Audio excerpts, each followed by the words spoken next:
Hello guys, good morning সবাইকে। সবাই কেমন আছো? আই হোপ সবাই ভালো আছো, আর আমিও অনেক ভালো আছি। কিন্তু গরমে একটু খারাপ আছে, সেটা এখন গরমের দিনে সব ইন্টুতেই পাবে যে গরম। যাই হোক, চলো এখন আমি সকালবেলা উঠে যা যা কাজ থাকে সব কিছু কাজবাজ কমপ্লিট করে স্নান করে গেছিলাম বাজারে। বাজার থেকে এলাম, এখন বাজে 10:30। দাঁড়াও, এখন বাজে 10:22, মানে 10:30 বাজে। কতটা রোদ তোমরা বুঝতেই পারছো। যাই হোক, বাজার থেকে এইমাত্র এলাম, এখনও রান্নাবান্নার কাজে হাত লাগাইনি, আনাজ কাটিনি, কিচ্ছু করিনি। সব কিছু করবো। আর রিগা এখনও জানে না যে আমি বাজার থেকে এসেছি। যাই হোক, শাড়িটা পরা ছিল, যার জন্য ইন্টারভিউ দিয়ে দিলাম। এখন আমি চেঞ্জ করব, তারপরে গিয়ে রিকের সাথে দেখা করব। এখন রিকের সাথে দেখা করলে ও কান্না শুরু করে দেবে যে কোথায় গেছিলে কোথায় গেছিলে। যাই হোক, চলো তোমরা ভিডিওটা কন্টিনিউ দেখতে থাকো। তো চলো আগে কি কি বাজার এনেছি সেটা তোমাদেরকে দেখিয়ে দিই। তারপরে এই দেখো, প্রথমে এনেছি সজনা ডাঁটা। সেই সজনা ডাঁটাগুলো খুব সুন্দর দেখতে, দেখো খুবই টাটকা, মানে বাজারে পুরো বাজারটাই সজনে ডাঁটায় ভরা। তারপর এখানে এনেছে দেখো মুসম্বি, এই যে কমলা লেবু এখন উঠছে না, যার জন্য মুসম্বি নিয়ে এসেছি। আর এখানে তিতলির জন্য দুটো ধাত্রী আছে, ও ধাত্রী খাওয়ার বিশাল ছাত্রী। তারপর এখানে আম রয়েছে, এটা মিষ্টি হবে বলেছে, মানে চাটনি করার উদ্দেশ্যে এনেছি, এটা জানি না কেমন হবে। আর তিতলির পেটে যাবে। যাই হোক, চলো। তারপর এই যে একটা কুমড়ো এনেছে এখানে, একটা না মানে কুমড়োর অর্ধেক। তো চলো ঢেলে। প্রথমে যেটা আছে এই যে দেখো, যেটা ডেটল এনেছি, ডেটলটা লাগবে, তার জন্য ডেটলটা এনেছি। আর এখানে কাঁচকলা রয়েছে, গাজর রয়েছে, আলু, টমেটো, লেবু আর শসা রয়েছে। এই যে দুটো লেবু 15 টাকা। আমি দোকানকে বললাম যে এবার লেবুর গাছ লাগাতে হবে, তোমার দোকানে আর আসবো না, লেবুর গাছ লাগাবো। যাই হোক, দুটো লেবু নিয়ে এসেছি। আর এখানে গাজর রয়েছে, শসা রয়েছে আর আলু রয়েছে। এইটুকুই বাজার করেছি। তো চলো, এখন অনেকটাই হাঁপিয়ে গেছি, সকাল থেকে কিচ্ছু খাইনি। এখন ড্রেসটা চেঞ্জ, মানে শাড়িটা চেঞ্জ করে এখন খাবো, জল খাবো, তারপরে খাবো, তারপরে আনাজ কাটবো, তারপরে রান্না বান্না। সারাদিন আমার আজকে অনেকটাই বেলা হয়ে গেছে। তারপর দেখো, এখানে এই যে অনেকে ধাত্রী বললে হয়তো অনেকেই বুঝতে পারছো না, তো যেটাকে আমলকি বলো তোমরা, তো আমলকিও বলা হয়, আর ঘরোয়া কথা আমরা ধাত্রীও কিন্তু বলি। যাই হোক, দেখো এই যে আমলকি মাখাচ্ছে এখন তিতলি, মানে তিতলি এমনিতেই ঝালকে বিশাল ভয় পায়, তরকারিতে একদমই ঝাল খেতে চায় না। কিন্তু এই যে আম মাখা, আমলকি মাখা, মানে কোনো মাখা জিনিসে ও ঝাল, বিশেষ করে টক জাতীয় জিনিসে বিশাল ঝাল খায়। দেখতেই পাচ্ছ কত কাঁচা লঙ্কা আর কতটা লঙ্কা গুঁড়ো দিয়ে মানে কিভাবে মাখিয়েছে, তারপর আবার হাতও দেখাচ্ছে। যাই হোক, দেখো তারপরে এখানে আমি রান্না করেছি কি কি আজকে সেটা তোমাদেরকে একবার দেখাই। তো আমের চাটনি করার ছিল, তো তখন আমি আর আমের চাটনি আজকে করিনি। তো এখানে দেখো ঢেঁড়স আলুর তরকারি করেছি, আর এখানে টমেটো রাঙালু ছিল বলে টমেটোর চাটনি করেছি রাঙালু দিয়ে। আর এখানে ঢেঁড়স আলুর তরকারি, আর এখানে রয়েছে পটল ভাজা, আর আছে ডিমের অমলেট। যা গরম পড়েছে, দুপুরে রান্নাবান্না করতেই বিরক্ত, যার জন্য একটু তাড়াতাড়ি রান্না করার চেষ্টা করি। তার কারণ এই গরমের মধ্যে বসে রান্না করা বা যে কোনো জায়গায় দাঁড়িয়ে রান্না করে বসে রান্না করে খুবই কষ্ট হয়ে যাচ্ছে।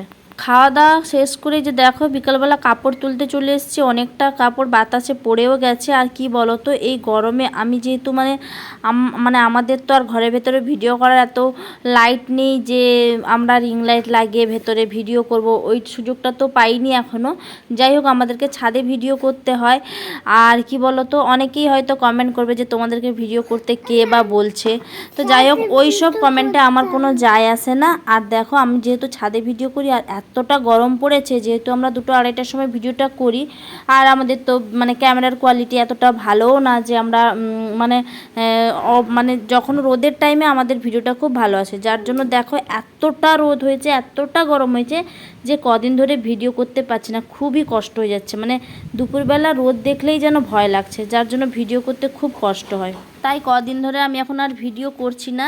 যাই হোক, দেখো তারপরে এই যে বিকালবেলা উঠে চলে এসেছি, রিকো আমার সাথে চলে এসেছে। আর এই যে কৌটোগুলো দেখো, মানে প্রত্যেকটাই গ্লুকোজ কৌটো, দেখেই বুঝতে পারছো। তো এগুলোতে মানে অনেক কিছু থাকে, মানে যেরকম বিস্কুট, মানে চানাচুর, কি কি থাকে আমি জানিও না। দেখলাম যে কয়েকটা এখানে কৌটো অনেকটাই, মানে নিচে কিছুই নেই, একটু একটু কি পড়ে আছে, নষ্ট হয়ে গেছে। তো যার জন্য ভাবলাম যে এগুলোকে পরিষ্কার করে দিই। আরও রয়েছে অনেকটা, তো আমি ভাবলাম যে আজকেই 4টে পরিষ্কার করি, তারপরে দেখা যাবে। তো রিক চলে এসছে আমার পাশে, ও তো আমার কাছে বসেই ভটর ভটর আরম্ভ করে দিয়েছে। মানে যত কথা থাকে ও আমার সাথে ওই সব কথাই ফাটাবে বসে বসে।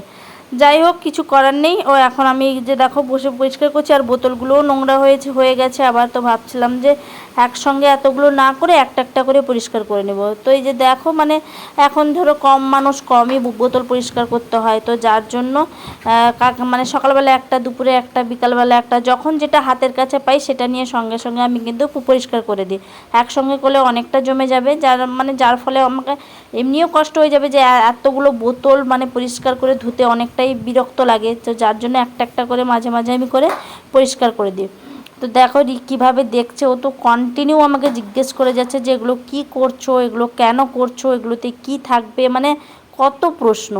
যাই হোক, আমি যে ক্যামেরাটা অন করে দিয়েছি আর ও তখন আমাকে বলছে যে ভিডিও হচ্ছে। আমি বলছি হ্যাঁ, যে ও অনেক কিছুই বোঝে, কারণ ছোট থেকে তো দেখছে যে আমি ভিডিও করি, তো ও অনেক কিছুই বোঝেন।